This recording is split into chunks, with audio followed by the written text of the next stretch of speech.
जैसे जैसे दिन बीत रहे हैं वैसे वैसे रायपुर दक्षिण विधानसभा उपचुनाव की तारीख भी नज़दीक आ रही है। यहाँ 13 नवंबर को मतदान होगा, लेकिन इससे पहले की जोर आजमाइश भी काफ़ी कमाल की है।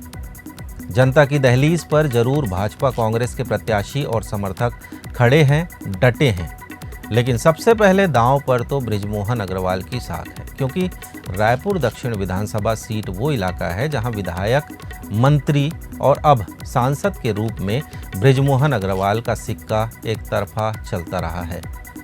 अभी कैसी है रायपुर दक्षिण विधानसभा उपचुनाव की तस्वीर, देखिए ये रिपोर्ट। नमस्कार, आप देखना शुरू कर चुके हैं CGNN और मैं हूं ओम प्रकाश चंद्राकर। विजेता तुम भी, विजेता हम भी, तुम जीते न हम हारे। जी हां, रायपुर दक्षिण विधानसभा उपचुनाव की तस्वीर अभी कुछ ऐसी है। बीजेपी प्रत्याशी सुनील सोनी और कांग्रेस प्रत्याशी आकाश शर्मा के साथ उनके समर्थक गली गली धूल फांक रहे हैं।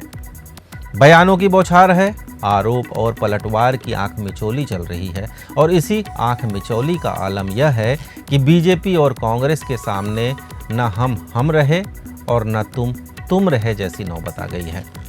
उपचुनाव का नतीजा जब आएगा तब आएगा, लेकिन आरोप और पलटवार में तो दोनों ही पार्टियां फिलहाल मुंह की खा रही है। कैसे? तो इसका जवाब जानने के लिए सबसे पहले दो विषयों का जिक्र करना यहाँ ज़रूरी है। दरअसल सियासी दांवपेच की शुरुआत सबसे पहले बीजेपी ने ही की है। बीजेपी ने आरोप लगाया कि रायपुर दक्षिण विधानसभा उपचुनाव के मैदान पर खड़े कांग्रेस प्रत्याशी आकाश शर्मा राजधानी रायपुर और बालोद जिले के अर्जुंदा यानी दो जगहों के मतदाता हैं। ऐसे में आकाश शर्मा चुनाव लड़ने के योग्य नहीं हैं, उनका नामांकन निरस्त किया जाना चाहिए। यह बात बढ़ते बढ़ते कोर्ट तक जा पहुंची और आखिर में कोर्ट की ओर से यह साफ कर दिया गया कि दो जगहों पर मतदाता होने के बाद भी आकाश चुनाव लड़ सकते हैं। दो स्थानों की मतदाता सूची में नाम होने के आधार पर किसी भी प्रत्याशी का नामांकन निरस्त नहीं किया जा सकता, और फिलहाल आकाश शर्मा का भी नामांकन निरस्त नहीं होगा। इस तरह कोर्ट का जो डिसीजन आया, उसके आने के बाद बीजेपी की बोलती बंद हो गई, यानी कम से कम इस केस में तो बीजेपी एक तरह से कांग्रेस से हार गई। अब दूसरे सब्जेक्ट की बात की जाए तो दूसरे सब्जेक्ट का पन्ना करीब करीब कांग्रेस की तरफ से खुला। किस वाली तस्वीर और वीडियो वायरल हुआ। दरअसल सोशल मीडिया पर वायरल वीडियो में बीजेपी प्रत्याशी सुनील सोनी एक मुस्लिम व्यक्ति को गले लगाकर माथा चूमते नजर आ रहे हैं। अब जब खुद की तरफ उंगली उठी तो इसका जवाब देने में भला बीजेपी भी कहां देर करने वाली। बीजेपी ने भी तस्वीरों की पूरी सीरीज चला दी, इस दावे के साथ कि किस करने वाली तस्वीर फेक है, प्रायोजित है, तो बीजेपी को बदनाम करने के लिए वायरल की गई है इस तस्वीर को। इस वायरल तस्वीर के असली नकली होने के दावे के बीच मोहम्मद शोएब ने साफ कर दिया कि किस वाला वह वीडियो फेक नहीं है, यह मेरे साथ हुआ था। इस वीडियो से और मुझे कोई आपत्ति नहीं है। ऐसे में इस केस में भी जहां बीजेपी हार गई, वहीं कांग्रेस का भी चैप्टर एक तरह से क्लोज हो गया।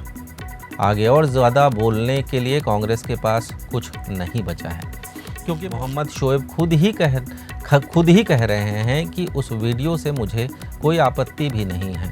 खैर, ये पॉलिटिक्स है और यहाँ काफ़ी कुछ चलता है। रायपुर दक्षिण सीट पर जीत हार के लिए मतदान की तारीख 13 नवंबर से पहले अभी और भी कई रंगोली बनने वाली है। सियासत की रंगोली बनने वाले हाथों में कितनी काबिलियत होगी या किसका फूल खिलेगा और मुस्काएगा, यह आने वाला वक्त ही बताएगा।